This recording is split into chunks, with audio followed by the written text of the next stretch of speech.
Hello and good evening. So if you didn't watch the earlier show and you're watching now, you'll notice again that I'm not Claire Lengro, not at all. But I am here to be in place of Claire. I'm not replacing her. I'm just helping her out because she's a bit poorly today. So, and also we were talking backstage and quite a few people have felt quite a heavy energy. You'll see I'm saging right now just to kind of clear the energy. And yeah, people are feeling the heavy energy today. So we've got a nice, chilled, relaxed show for you this evening. There's going to be myself, and I've got the lovely Amanda Waring joining me. And I've also got Sam, who might be telling us about some oils. So we'll be getting oiled up with Sam as well. A few of you popping on already. Dawn, you made it. How was your day at work? Let me know. We've got Nigel's on with us. Also Nicola.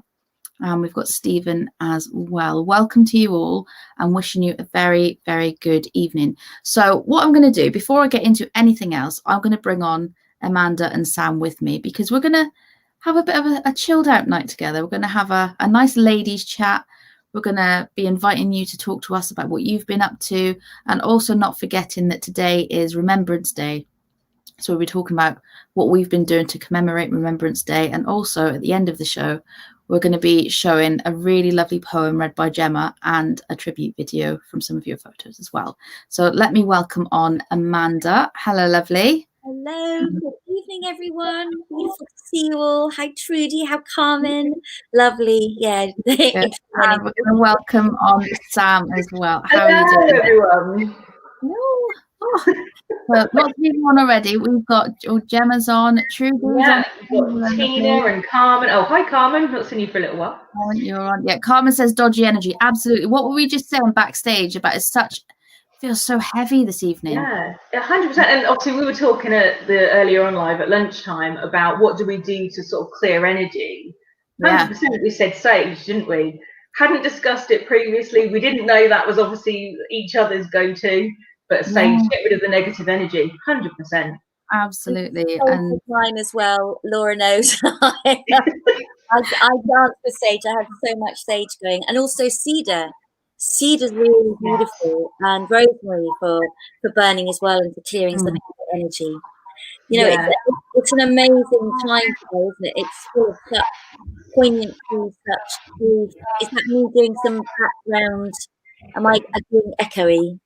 It's all right, I turned the volume down again. I realised I'd put it up early in the meeting, sorry. It's probably me. That's the energy again.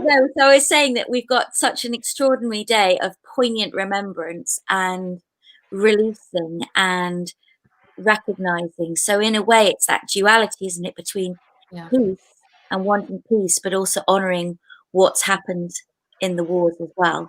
So you're almost pulled in two. So I think that also doesn't help one feel, hold together and feel a bit discombobulated and tired. But we'll hopefully get everybody's energies up as well as ours as we go through the day or the evening. Talking of energies, actually, so today is not only the 11/11 portal, but because we've got the 2020 year, this is like the first time in 101 years that repeated 11/11/2020. So by way of like manifesting and like bringing in this energy and what we want to create, like today is prime time, but it is a heavy energy, isn't it? And that's I think a lot of people had trouble sleeping last night as well. People that I've spoken to, everyone had trouble sleeping last night too. Yes. So maybe it was just in the air.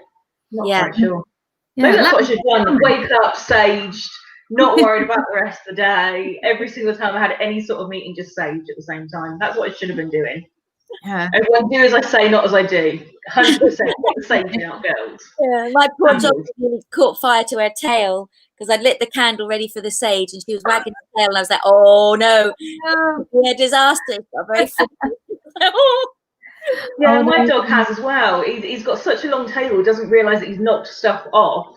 And he sort of like bends around. It's sort of like, well, what happened? You're like, you? Which is why we can't have any candles anywhere that his tail can reach anymore. Just in case. So actually, Jack was talking today about in her section about pets with dementia, and I was reading that. It was really interesting because we've got a 12-year-old German Shepherd, and I'm pretty sure that the dementia set in. And after reading Jack's article in the magazine, I was just, it was almost like a check, like a tick list, like, yep. Yeah, no, we had the last 2 dogs we had, obviously not this one, he's fine, he's alive and well. Ben and Shep, they both had dementia. But it was only as I was reading Jack's article, I was like, oh yeah, he did that too. Oh yeah, he did that too. Because it was so interesting. Because we'd never put 2 and 2 together. We just thought he'd gone a little bit mad. As you do, you're just like, oh, okay, he's barking at nothing again. Or staring into space. But actually, no, they are symptoms of dementia in pets. So it was really, really interesting read. For anyone that's not read it, please go and read it. Really, I've got to catch up with Lengro. It's been a busy day for me, and it's my treat tonight. So that's what I'm going to do. Take it to bed with me. It's a really, really lovely issue this week, and Jack did pick out a lovely list of books as well, like wartime. Well, it was War Horse was on there, and there was a Julie Cooper one. What was it? Was it? I want to say that is it Animals in War? I think was that maybe the Julie Cooper one. No, there was one, and the other one. Yes, it was that one because the other one was about the German Shepherd, wasn't it? Yes, he flew in the back. That's the one. It was really, really lovely read, and also we had was talking. Actually, tell you what, I have got a little video from Jack telling us what's in the mag. Should we play it? She's always so glamorous. That's 100% what we need. A bit of Jack. We'll spice up the evening with Jack because she is fantastic. So here. Hi everyone. We've got a very special remembrance issue of the magazine for you this week, so I really hope you'll take a look. Davina gives us her tips on winter skincare. Jan has a tasty wartime recipe in the Lengro kitchen. Laura's weekly chakra guidance this week focuses on the third eye chakra. She also pays tribute to her military family. Get oiled up with Sam, as usual, as she talks about patchouli oil. I hope I've said that right. Sherry, our wellness expert, advises us how to cope with grief. Did you know Amanda is a chemical chocolate practitioner? So read her page to find out more. Mitch tells us some nostalgic times in his life in his usual hilarious way. You can find out what to watch this week with the leading ladies. Kirsty, our fitness expert, reveals lessons learned from the first lockdown and how they can help this time around in a very positive way. Em remembers Anzac Day and the bravery of the Anzacs in Australia, and of course not forgetting the animal heroes. And have a read of Lengro Kids' page this week because they've written all about their families in the wartime. Gemma says it's important to teach our kids the importance of Remembrance Day and gives them tips on how to do that. Jan gives thanks for her family and tells us some of their wartime stories too. And Em and I have written another couple of flash stories for you in our Twin Flames page, which I hope you'll really enjoy. I've got some cosy loungewear fashion, steps you can take if your pet is suffering from dementia, and my special Man of the Month on my page. So I hope you enjoy the magazine this week. And don't forget, you can leave comments, you can message people on email, and you can follow everyone on Facebook and Instagram. So have a good week, everyone. See you soon. Oh, bless her. Thank you, Jack. So there's a rundown of what's in the mag this week. It sounds really. I've had a read through, and it's a really good issue. It is. I mean, Jack is, as we all know, Mrs. Glamorous anyway. But some of the stuff that she's picked out this week, I was like, wow, I really, really. I mean, obviously not just the dementia article. That was a wow one anyway, for other reasons. But Em's article as well, talking about how Australia and New Zealand soldiers were involved with the fighting, was really powerful as well. And Amanda, I couldn't get through yours without eating chocolate. Because we were looking at all obviously the ceremony, and obviously that's what it's looking at this week. Yeah. I can't get through reading any of your articles about chocolate. I'm not sure what's going on. It just is lovely. And then what I literally, because we'd obviously spoken earlier, Laura, about our dads. Yes. Being that they were away together at one point. And it went on your article so I could show him. And he was like, no, didn't know him. And then also showed him a picture of your dad as well. And I was like, no, I don't remember fighting him. So at least that's good news. Hang on, they were both boxers. We'd just like to point out they were both boxers for the army. There wasn't any sort of manhandling. There was no fisticuffs that were. Yeah, they were genuinely encouraged to do it. They were on the boxing team. It's fine. So, I'm actually quite intrigued, Amanda. So for people that haven't read your article, a chemical chocolate and yes. Well, I'm gonna be honest here. I think there was a couple of letters that were left out. So, chemical chocolate practitioner sounds absolutely terrifying. It's an alchemical chocolate. Oh, I still like the sound of it, so that's obviously something wrong with me. I was like, oh, that's really interesting. You want to see a lab coat with some like. I know. Maybe, but I've created a new vaccine for COVID, and it's all about chocolate. But I think Perfect. and maybe that's it, and maybe that is the missing ingredient. And who knows? It's got amazing different qualities in it. Amazing. But yes, so an alchemical chocolate practitioner. So what that means is that I use chocolate to help people transform into different states. And the reason that chocolate's so profound and has been used for, oh my God, practically for millennia, times of Montezuma, and it's the fortifying, but actually the way I work with it is very much about the medicine of the heart. So for today, it's been interesting because I took a ceremony for today, Pharmacist Day, and I was actually teaching care workers on dignity and respect for our elders. And outside of that break, I then had another half an hour to then do this ceremony. And within that were also people were able to have this special ceremonial grade chocolate. And to have that little bit of that chocolate, if you like, to have that, the bitter and the sweet together as part of that ceremony. And chocolate helps grief flow, and it helps grief flow very easily. And it helps sort of restore the heart as well. So it's almost as if you've had a very good cry. So we're talking about cacao. We're not talking about chocolate with additives and sugar and everything. We're talking about what I call ceremonial grade chocolate from Guatemala and Bali. So it's used for me as a medicine for people that need shifting if they're stuck in a particular place and they've got an emotional block, or if there's so much that they're drowning in grief that actually, and they can't move past that grief, then the chocolate helps work in another way. So I'll take them on guided journeys with that. But so it was a really, it's really profound ceremony. And actually, Laura, thank you. I just thought I would like to read this poem that I read at the. Is that all right? Yeah, please do. Because I thought it was an interesting. About the end of war, because obviously we're in a war right now, and she said now she can't find it. Here we go. So this was about, the great war is over, the great war is over, Siegfried Sassoon. Everyone suddenly burst out singing, and I was filled with such delight, as prison birds must find in freedom, winging wildly across the white orchards and dark green fields, on and out of sight. Everyone's voice was suddenly lifted, and beauty came like the setting sun. My heart was shaken with tears, and a horror drifted away. Oh, but everyone was a bird, and the song was wordless. The singing will never be done. That's beautiful. Really lovely. Let's see if we can bring us on that way. There we go. Amanda, you might need to hang on. Let's go back. So going back to the ceremony, does that mean to say that when we're doing any of your noon meditations, that I can't just sit with a bag of Galaxy minstrels? Is this where we're going with this? Is this what I've got to stop doing? To be pure.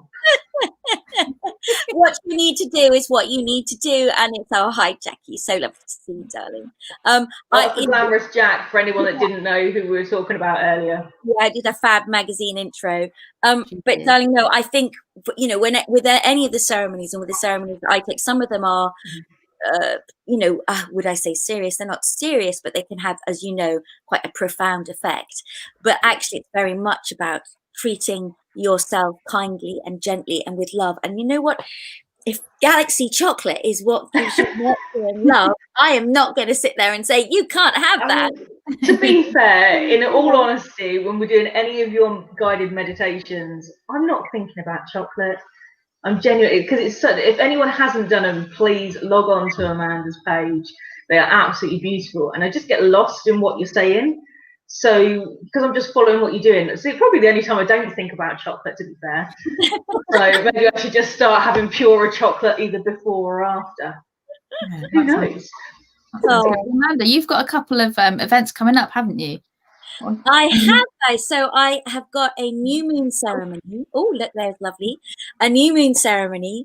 I just thought purple, and look, there it is. I've become purple. That's how good my manifesting is. Thank you, Laura, for beautiful talent and graphics. So the new moon meditation, so that's going to be on the 15th of November. And that is really a time to plant our seeds of what we want. Particularly now, now it's rich, dark soil. It's the time to really plant our brightest, most beautiful dreams that we can, and not only for ourselves but for the world. We're at this pivotal point, and I know that we'll all talk about this in a minute. We are at this portal point. We are at this opening of this incredible energy that's coming through that is feels different and a little bit difficult at times, and then incredibly buoyant. It's so much light coming through. So let's plant our seeds of light. So I'll help you through a meditation with that. And then on the 27th of November, I wanted to create something called Medicine Stories and Spirit Songs, which is like allowing you to have a warm, cozy hug by the fire. So ceremony, poetry, words, music, songs, storytelling, all wrapped up into an hour's sort of entertainment come healing and restoration. So, I invite you to get a blanket to snuggle up and to listen and come on a drumming journey with me. And it'll be filled with sort of gifts and, it's a sort of, you'll have to just join me and find out what it's about, really. But it will be a very special evening just for you guys. It sounds lovely. I'm going to be at that one. Yeah, I don't know about anybody else, but I have always, and I don't know why, but I've always loved the Native American Indians. I've always been drawn to them, like literally from a kid. Always been drawn to their way of life. So that obviously fascinates me. So I'll be there. That's a good day. Well, my dad used to give me jewelry, Native American jewelry, from the age of about 7 years old, and then I've had many sort of native teachers who have taught me, or I've apprenticed with. So there is definitely a strong connection with that, and obviously a strong connection with the lineage of this land as well, and other cultures. And I like the fact that we can learn from so many different cultures their gifts of healing and ceremony and rituals that help restore and inspire. So so special. We've got Jack says that she's glad you're not a chemical practitioner. I know. I must get that shit down. No, I mean, I've got to be honest. I can see you in a lab coat. Yeah. There with your test tubes and your Bunsen burners. No, I can see it. The chocolate and I think I'll have to do that in some way or another. I will. I'll create something special. That's for sure. But yes, the alchemical is slightly more natural sounding. Pat says she's always been drawn to the Native Americans, and one of her guides is Native American. Yeah, I've been told that about myself as well. That one of my guides is a Native American guide, but I've never done any sort of work with them, so I don't know how much of that or much about that at all. But I can tell you, when I went to the Grand Canyon, 100%, I've never felt so peaceful.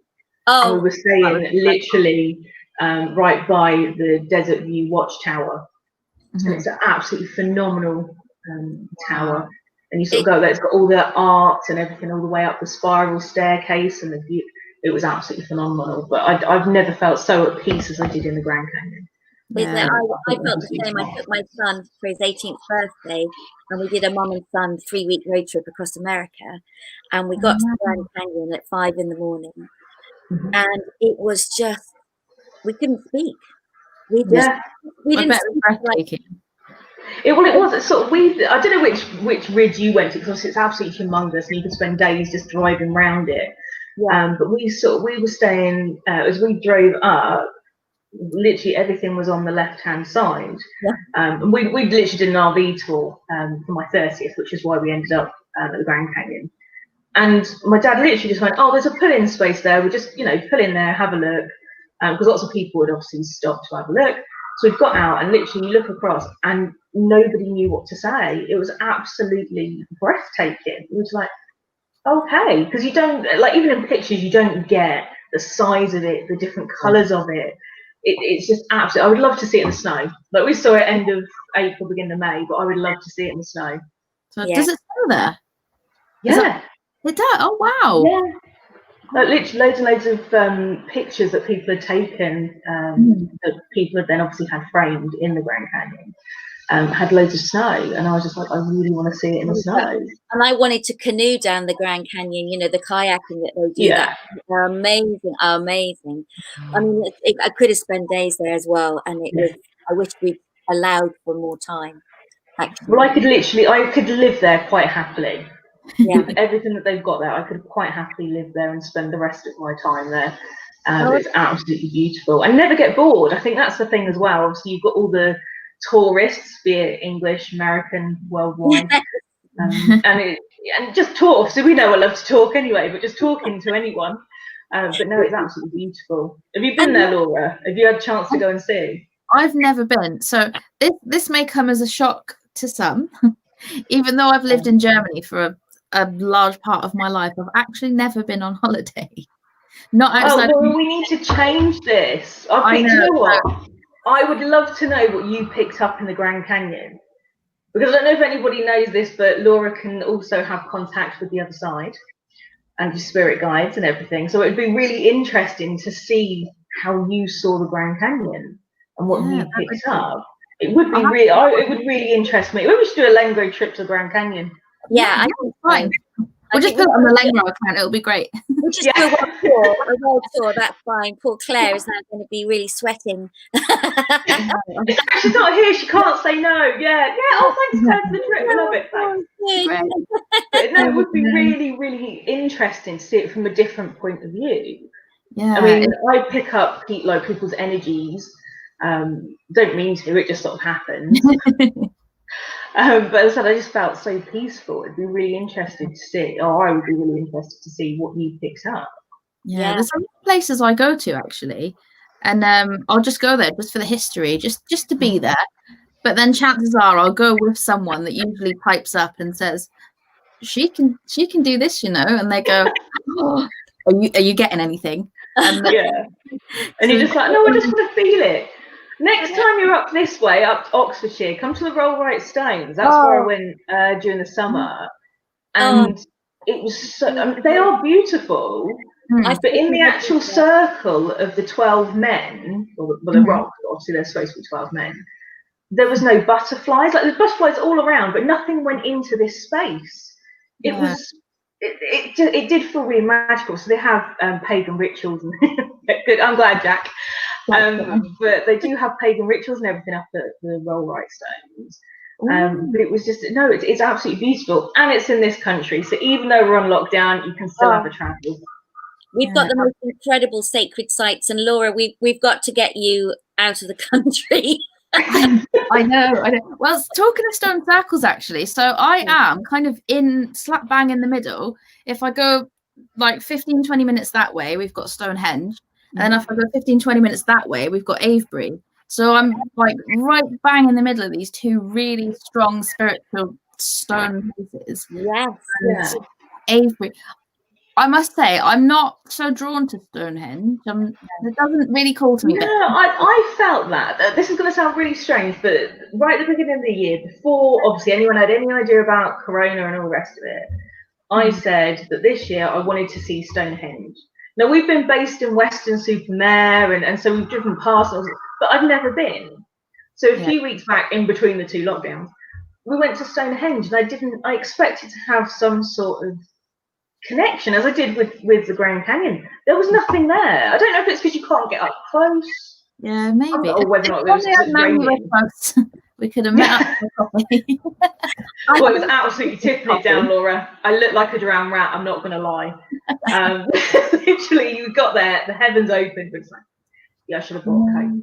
But darling, I think it's also because Stonehenge was used also for a lot. I mean, I have taken wedding ceremonies there within the stones, and also, but it was there also for things that were around ceremonies around death and dying.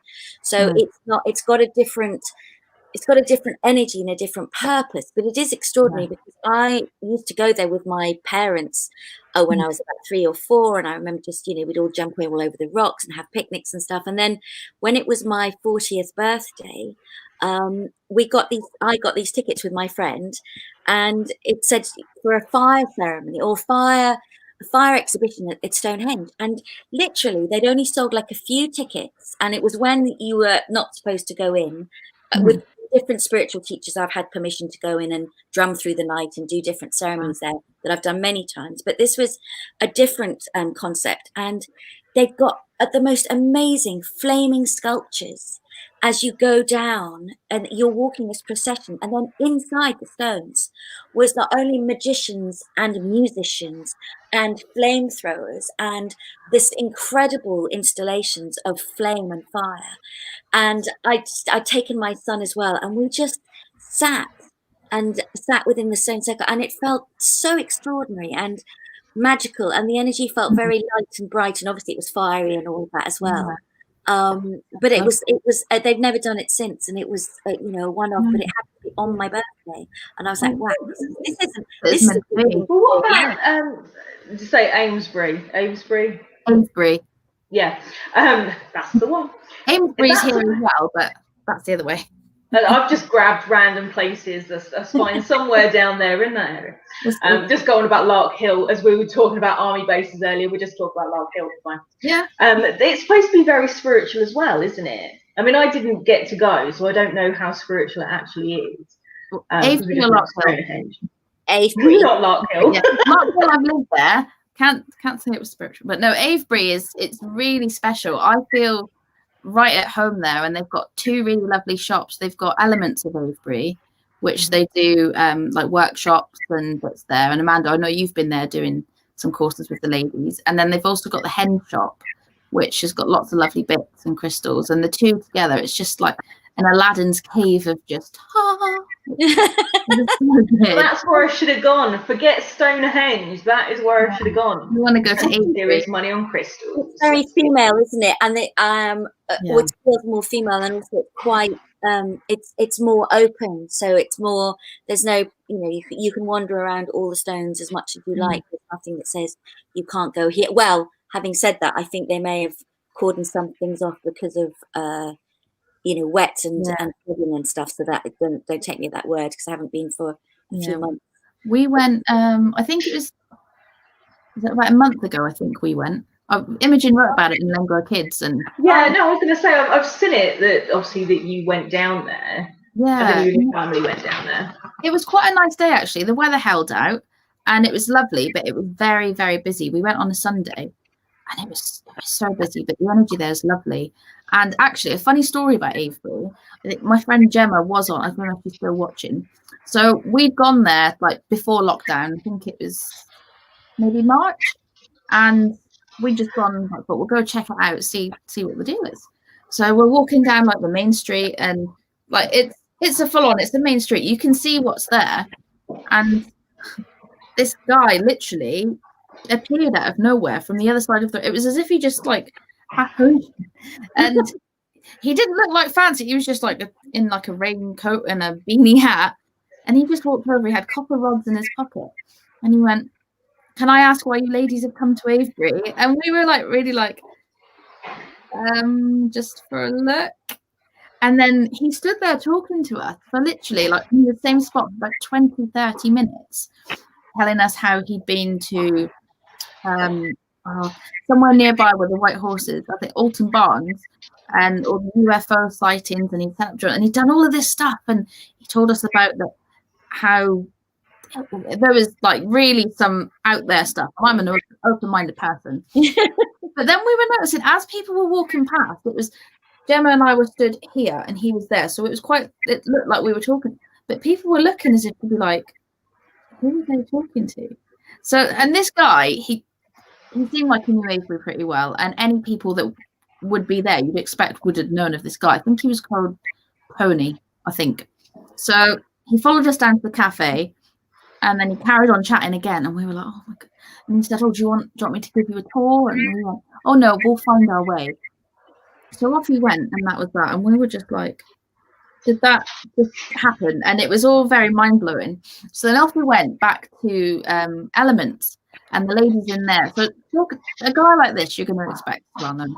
And we said to the ladies, oh, we just met Tony down there. And they went, who? And they went, and this lady, no joke, she went, are you sure he was real? And we looked at each other and we went, and to this day, we're actually thinking, was this man really there? Because he literally appeared out of nowhere. With random stuff, and then just then. Yeah. So we're like, well, my dad's just come back from walking the dog, and he's wondered whether or not it was a flasher. To be fair, so we kind of wonder if he was a bit dodgy. Well, my dad's dodgy. Yeah, I'm glad you brought that up. He is dodgy. I think because he's in hearing distance, so it's fine. I googled him and all the stuff that he was telling us about everything that he'd done, because it seemed like it was quite high profile, and I can't find anything for him. But he was telling me that he's just an energy in a time-space continuum. It was all very okay. That sounds really interesting. If anyone here has met this man or goes and meets, please tell me, because I'm still wondering, nearly 12 months on, if this was a real man or if we just seen some figure that doesn't actually exist. Am I interested about these copper rods in his pockets, or was he just pleased to see you? Sorry. Well, that of course as well. So sorry, I had to lower the tone. I wondered, but then I did notice that the hen shop were selling copper dowsing rods, so I thought, so might have gone in there first. Okay, I'm assuming so. He came from that general direction. Apart from we'll find out. We'll ask all the lovely ladies, because I'm here. It's here. Carmen saying I'm spiritual. Never felt drawn to Stonehenge. Lisa Pearl saying hello, ladies. Hello to you all. Yeah, it's and we're kind of, how are you guys feeling with your energy right now? You know, for you, Laura and Sam, is it lifting a little bit? And for you that are out there watching, are you feeling? So Carmen's having a glass of red wine, so she might be feeling a bit more chilled. But are you starting to feel? Are you starting? I'm on the water. That's my problem. I've got orange squash, but no, I am feeling like the heaviness is lifting. Actually, it does feel. Yeah, I'm so much more chilled now. I've just had a message on here from Leslie Richardson, and we just want to say a big congratulations, because it said that she's got a promotion, and the hard graft does pay off. So well done, Leslie. Well done, darling. That's amazing. I didn't press play on my things because I'm so backwards in this, don't know how to do it. But so I'm happy to just, you tell me what's on your pages, and then no one knows I'm on. I'm like this doctor. I've got copper rods in my pocket. Am I really here? You got some very pretty lights around you. Yes, no, these are orbs. These are orbs. There aren't lights here. You're just seeing the orbs around me. I'm just seeing things. Okay. Yeah. Do you know what stranger things are happening? What the heck are they talking about?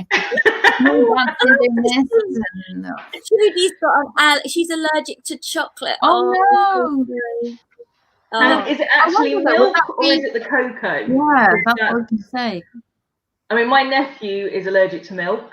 Well, he's intolerant to milk more than allergic. My sister is deathly allergic to milk.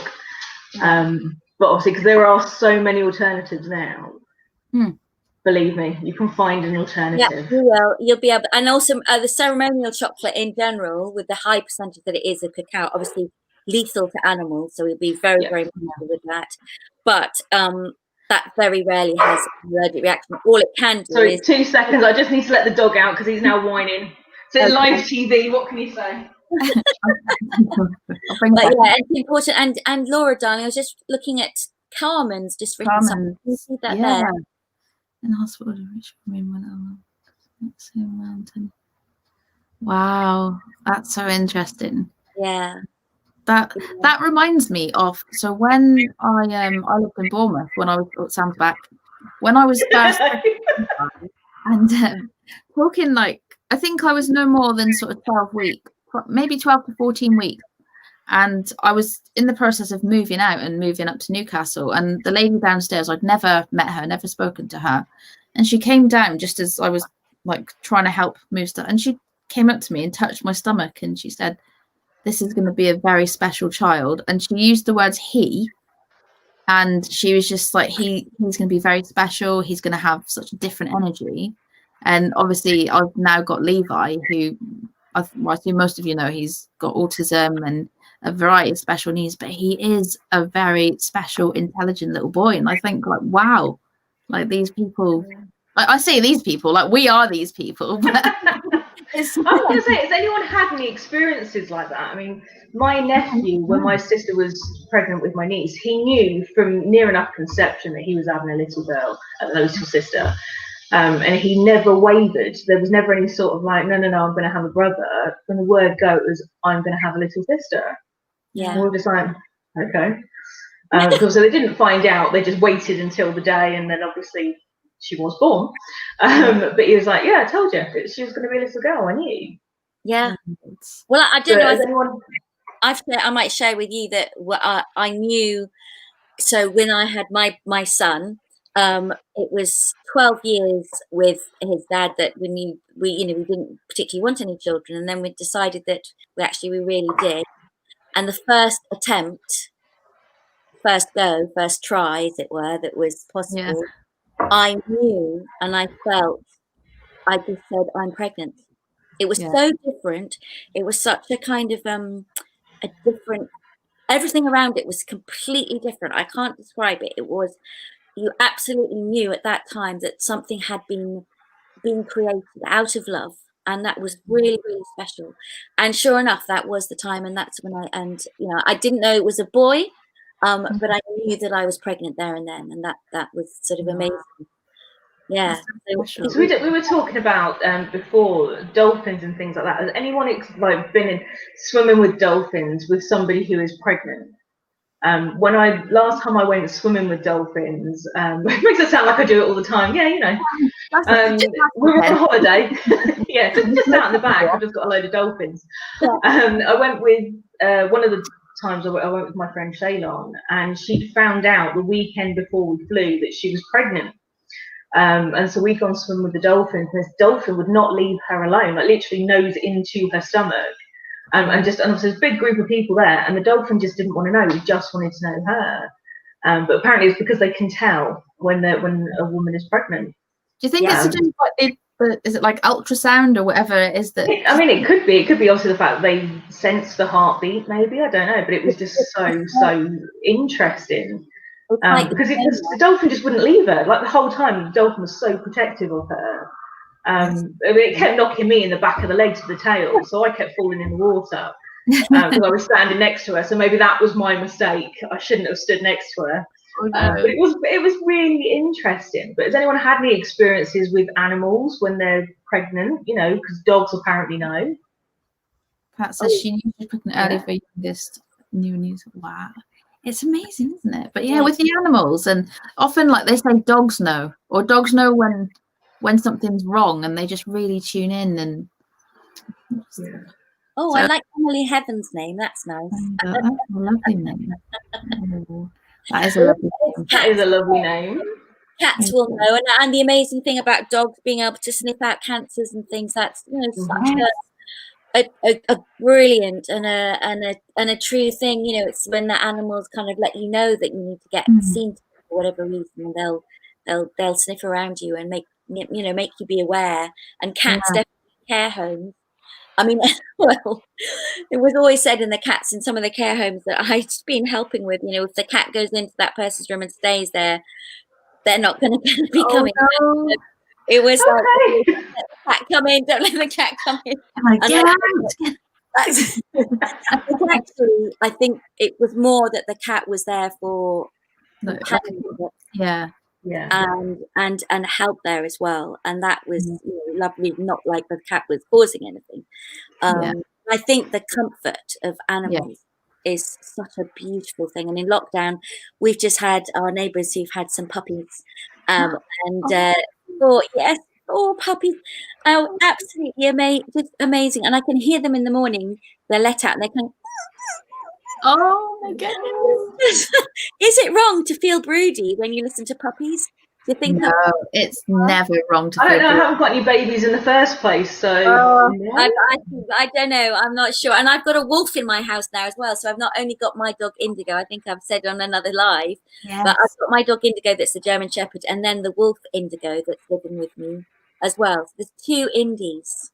You know that I love wolves. Literally, I don't know why I love wolves so much. I just do. I'm obsessed with them. I have fear around them. Like, do you? So I did, those of you that are on my email list that get weekly emails from me, I did one a few months back about dreams. And since I was a little girl, I've had like reoccurring dreams, and it's always about wolves. And it's normally that like there's a what curfew, and we need to be back indoors before the wolves descend on the horizon. And I always get stuck outside, and wolves are such a recurring theme for me. And there's always this fear. Whereas Mark, my partner, he is just head over heels, and he's like, "Please, can we get a wolf?" And so we settled on Toby, who's a German Shepherd, and but wolves really give me the fear. Well, interesting, because wolf means in Native American terms, wolf is teacher. And in fact, if you wait 1 second, I've got an amazing. Well, first of all, right now. I was going to say, how did you feel at school, Laura? Were you good at school? Is that why you don't like wolf? Oh, that's beautiful. That's my wolf drum. So for the full moon. And then, and then that's the noise that I'm. Maybe in a past life. Let's not torture Laura. Let's stop the torture. I don't know. Maybe there's like past life trauma there or something. No, but listen. I was going to say, have you ever had like a past life regression? I've done a few bits. I don't. Oh, I like that dream catcher. I could open this app. So I just want to say what it represents, because I think it's this. Mm-hmm. So, wolf, teacher, pathfinder, moondog of my soul, howling, singing, teaching me how to know. So wolf is the pathfinder, the forerunner of new ideas, who returns to the clan to teach and share medicine. So if you like, the reason that you were shut out and you weren't allowed back in was because the wolves are there to teach you. And sometimes the wolves have strong medicine, and it is strong medicine.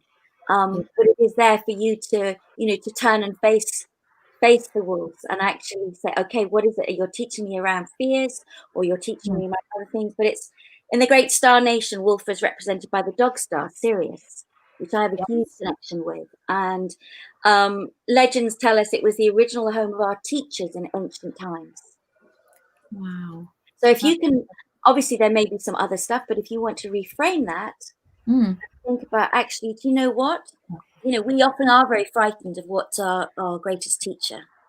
Absolutely. And that's sort of quite important. And I am, if I have a bad dream and I come away from something, I go like this. So I would teach you and learn with this here, where you just sing and go, love lives here, love not fear. Love lives here, love not fear.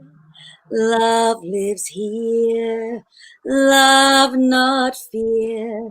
Love lives here, love lives here. And that can give you a sense of, Yeah, I feel light already just after listening to that. It's good. Like when I was chatting to you before, and I think it was when we were just chatting just on a private call, and we were talking about the singing and that pitch and that tone that can just hit the right place that heals. And that's part of the amazing moon meditations, because I suppose you latch onto it, but you just feel it as well. You don't realise that's obviously what's going on until afterwards. You're like, oh no, okay, no, it genuinely releases something that you didn't know was necessarily there. Yeah, it is so special. I think that singing and sound, and yes, okay, I have maybe an understanding of putting the right notes for the right people at the right time. Maybe I'm not, but I think it's that resonance of love, and it's that the heart and the soul recognizes. And it's that calms things down. You think as a mother, we sing to our children when people are dying. I sing to those that are dying, and sound. And when you express sound, you're breathing out. So you're also releasing toxins and fears and anxieties. It's very hard to sing if you're breathing in all the time. It's got to be the other way around. So yeah, I love singing, as you know. But Laura, my darling, you were thinking about doing a little oracle card? Yes, I'm sure somebody would like a reading. Yes. Well, I've actually, funny enough, we've been talking about guides and everything this evening, because I wasn't, like you say, oracle, I wasn't feeling tarot for tonight. And I feel like our conversation has actually fitted quite nicely. So I've already got my messages from the guides deck out. Nice. So if there is anyone out there who would like an oracle card, then please do comment. So these are very, very different to tarot. So they're not going to give you prediction, although what I will put, so they look like this. They have got the wording on there, but I just pick up what I feel from them to kind of complement what's on there. And it's more like a guidance rather than a this is going to happen. So if there is anyone out there who would like one, I'm just going to plug in my my laptop before it cuts out, because I don't want someone to have half of a reading and then to go. Yeah, halfway through. Okay, that was the end. That would be terrible. And then also the chakra readings that you've done this week as well, and obviously did it on the live earlier. Just while waiting for anybody wants a reading, just pop up on the screen. Could you explain a bit more about the third eye chakra for anyone that doesn't know what it is, what it does? So your third eye chakra is up here, just in the center of the forehead, just above the eyebrows. And this one is kind of where people would say like your intuition is and your sixth sense, as it were. But this is almost like your higher chakras. They're all very important, but I have like a real tie-in. The third eye chakra is so special and so strong, because that's kind of where I know people say like your gut instinct, but a lot of instinct that when we tune into stuff, it comes into the third eye chakra. And this week with the chakra guidance that I was that you were mentioning, it's all about this week is kind of trusting that intuition and trusting what you are picking up on and not doubting yourself. Because quite often, like whether you think that you're intuitive or psychic or whether you don't, it's learning to accept what you're receiving in there and to trust that what you're getting in is meant to be. You're not just imagining things. Or so this week with my chakra guidance, what I've said is to allow yourself to tune into what's around you, to be more aware of any signals, any signs, anything like that going on, and just honor it. And also what I would say with stuff like this is to keep a journal. Journaling is so important, and it also gives that validation as well, that when you pick up on something, put it in a journal, put a date on it, because even if it doesn't make sense now, like 2-3 weeks or maybe months down the line, you can look back and go, oh, actually, yeah, I did get that right. And that just instills that confidence there. So trust in what you're receiving, whether you do spiritual work or whether it's just day-to-day stuff. Yeah. Is the third eye chakra the one that triggers you as such? That's the one that you feel closest to? Like for me, it's the solar plexus. I don't know why it's always been the same way. Maybe it's the brightness and the citrine that I always use when I'm doing any work with the chakras. But is it yours, the third eye one? I'm very torn between the third eye and the sacral chakra. I'm very much like third eye for the intuition side of it, but sacral is like, it's such, especially for a woman, it's such a powerful chakra, because we hold all our feminine wisdom there, and it's just like it's like the work that I'm doing with women at the minute and the coaching, it's all about like restoring that fire within your belly, that sacral fire. And intuition is really good, but I feel more passionate about the sacral chakra. I think that's what I would say on that one. What about you, Amanda? Which chakra for you? Well, mine's got to be the heart. It's the heart chakra, but also, interestingly enough, it's the root chakra. Yes, I would have. Well, because I think it's about. I'd say probably the three. So maybe between all of us, actually, we've got it covered. Yeah. That's yeah. Good. I think it's the crown chakra. So bringing in that grace, that light, that peace, the heart chakra, and really radiating that out, and then the root chakra to really ground it into the earth. So if you like, when those three, for me, those are the ones that I think I have the strongest ease with. And it's interesting because there are others that you've got to work a little bit more. The throat chakras are powerful, and again, like Laura will know, like you will know with the oils, the throat chakra combined with the heart, when you speak your heart's truth, or speak, the mental aspect of the solar plexus as well, or it's extraordinary. I mean, there's so much to find out and discover about ourselves, isn't it? I think, I mean, 100%. When I did your full moon meditation, I didn't mean to, but I had some hematite, and I put it between the way I was sitting, I put it in between my heels, So it was on the floor, so I was still connected, but it just went there automatically. Yeah. Do I know if that was to do with my work with crystals, or whether or not it just happened? I don't know, but 100%, it just 100%. Literally, as soon as you say grounded, I always put some sort of hematite or black tourmaline, anything like that on the floor as such, by my feet, because I need to ground myself. What oils do you use to ground yourself with as well? Do you use oils to ground as well? I go the other way with oil. With oils, to feel connected, I always go for a rose oil or a bergamot, because that's me. And I always do, always have done, put them together, absolutely fantastic. But I tend to go the other way. So my favourite oils are actually the citrus oils. Yeah. Because they're the happy ones, they're the ones that are positive. They're just me. Well, I try to be like them, I guess. But to me, that I just feel more connected with them. Yeah. Mm-hmm.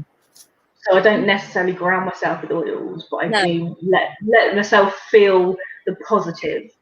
And when they give me the oomph, as you need to at times. Let yourself fly. Who's this reading? Oh, I think Trudy Hall has never had one before. There we go. Oh yeah, Trudy. Yeah, she's never had a card one before. for Trudy. Right. Okay.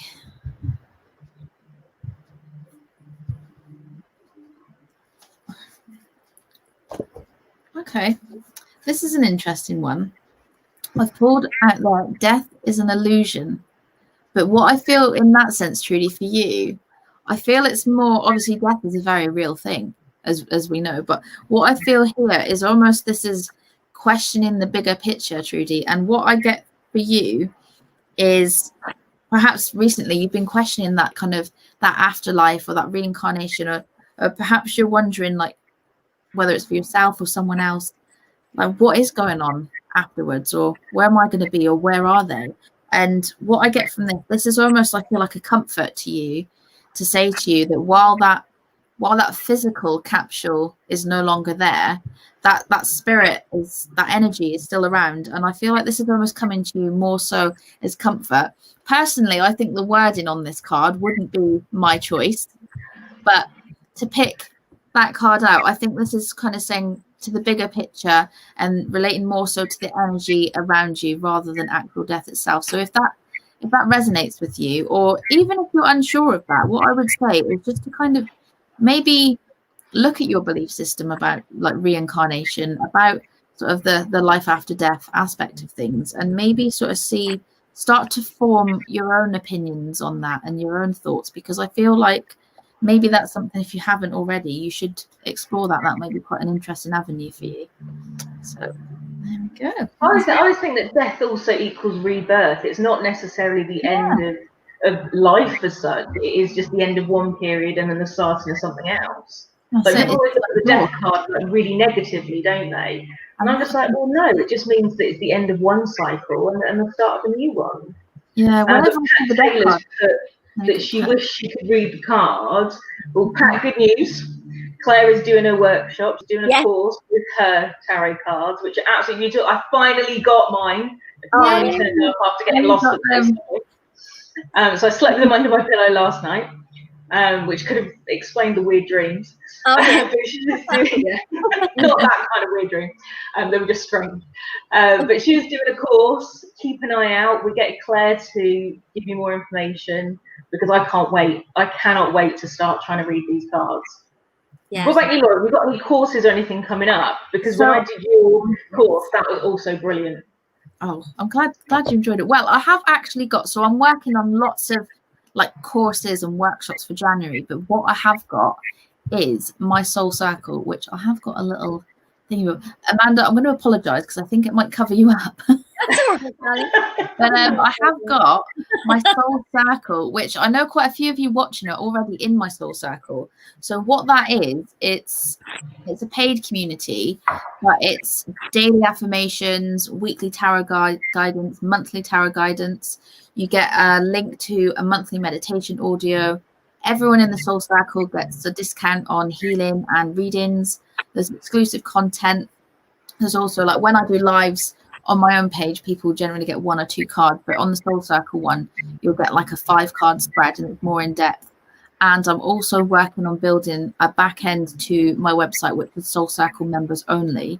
So there will be that platform as well, which is really, really exciting, which is building. But to get on that, that's only £17 a month, and that's for all of this guidance, daily, weekly, monthly. And everyone that's in there is really, really happy with it. And it's just building a lovely community and a nice safe space that people can just come together. That's what I was going to say. Obviously, it is a nice community, and everybody is so positive, and it is all about being together and just uplifting everyone. And because I think people look at you, Laura, because obviously you are, I was going to say so young. You're not that much younger than me, but you're enough. And they don't necessarily realise that everything that you can do. Same as you, Amanda, nobody realises everything that you can do.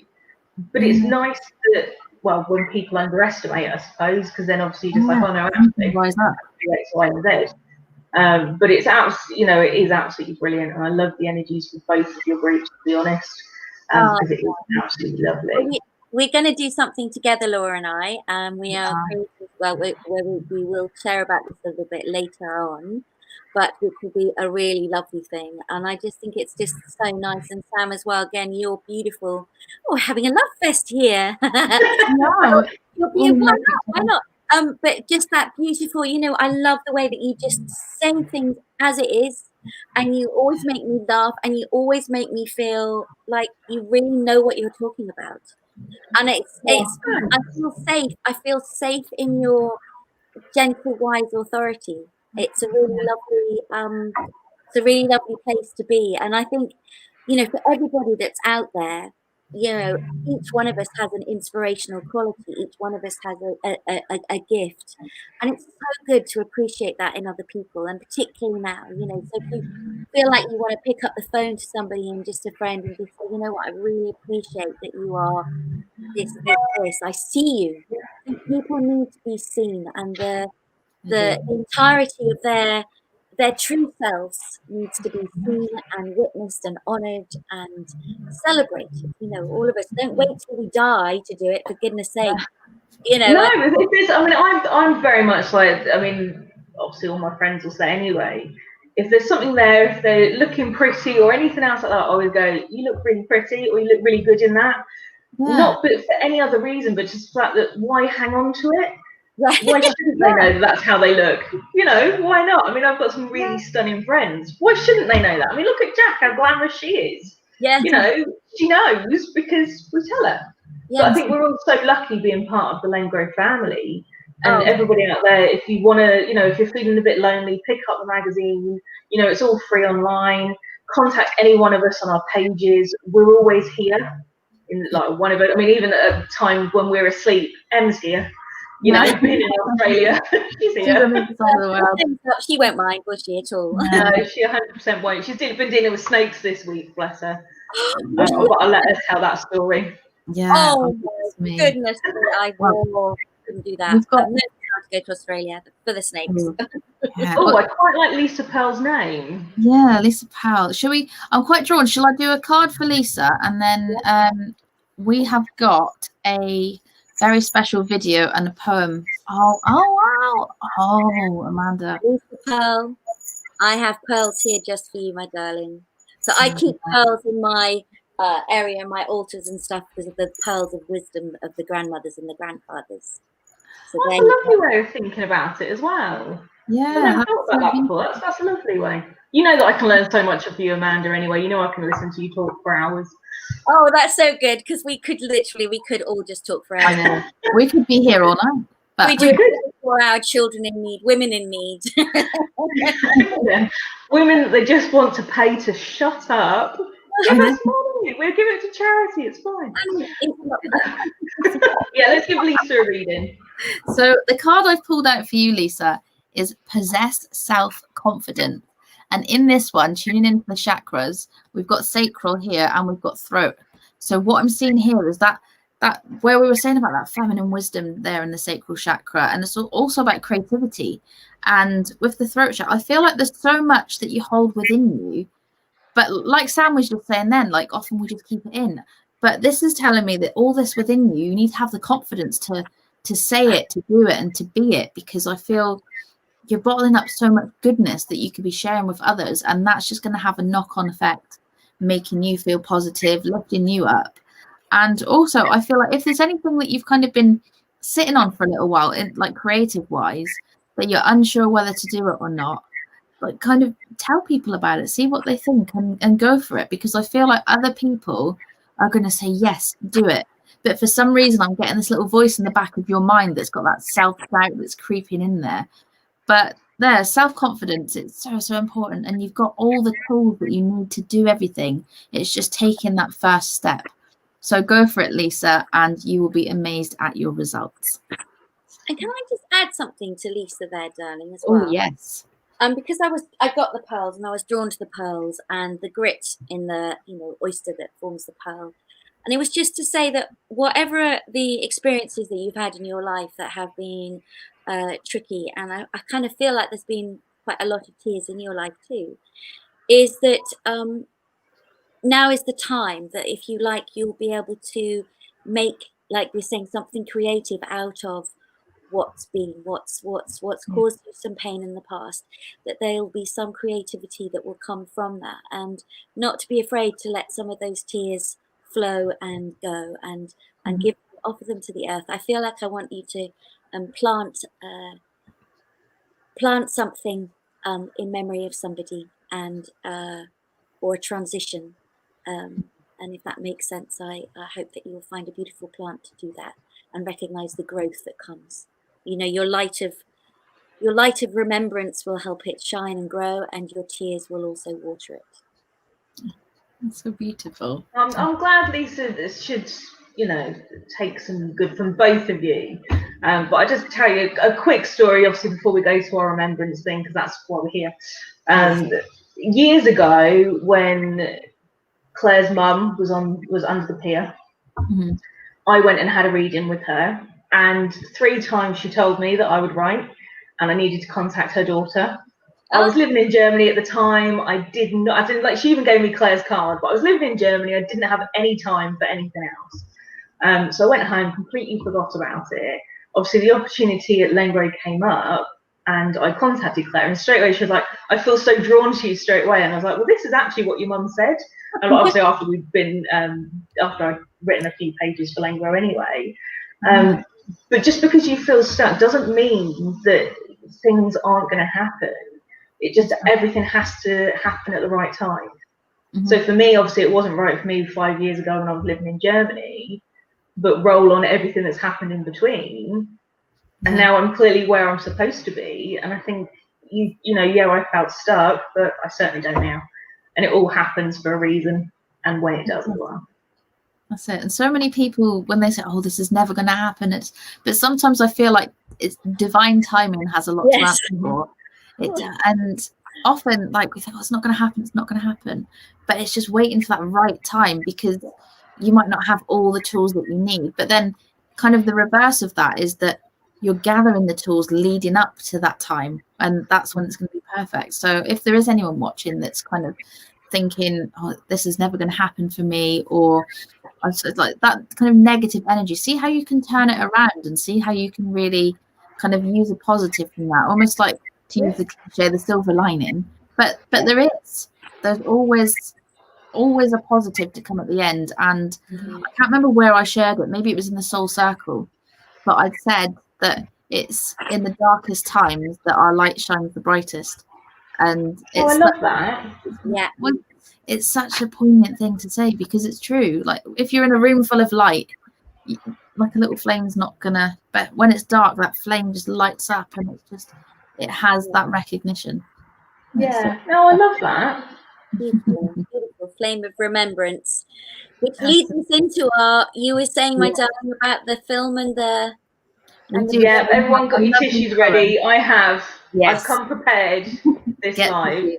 It's very moving. It's very moving. So we've got a poem read beautifully by Jem leading into our special remembrance video. So I'm just going to take all of us off, and I'm going to pop Jem on.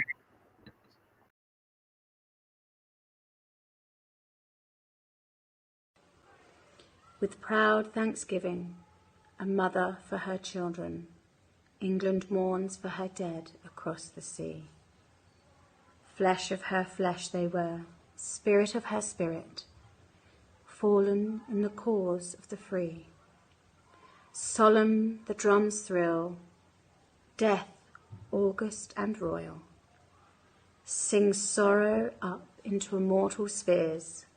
There is music in the midst of desolation, and a glory that shines upon our tears.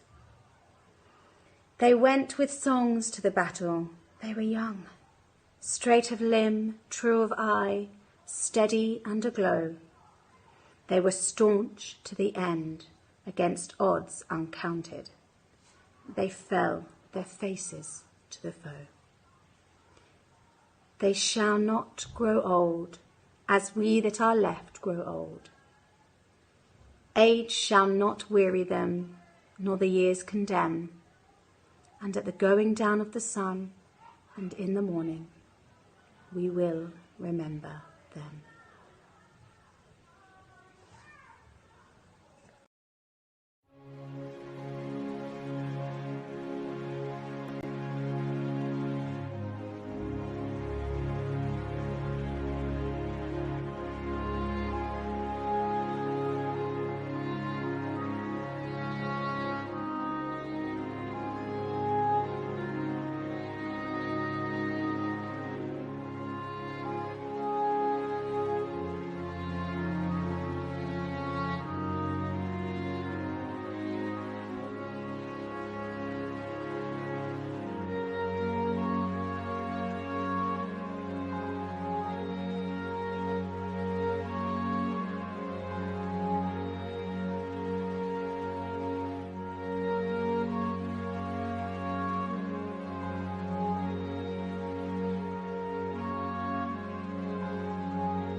And while we just want to say a big thank you from everyone at Lengro while Laura comes, just to everyone that has served or is currently serving in our military forces. We thank you all for everything that you do, and your families as well, because it's not just a one-person thing, especially as Laura and I know, coming from military families anyway. Yes. But thank you all for your service. Thank you so much. And I think I think we'll end on that lovely note, and thank you to everyone who joined us this evening, and lots of lovely comments, but I think we'll lead out on that one. So love to all, take care. Lots of love. Lots of love. Night.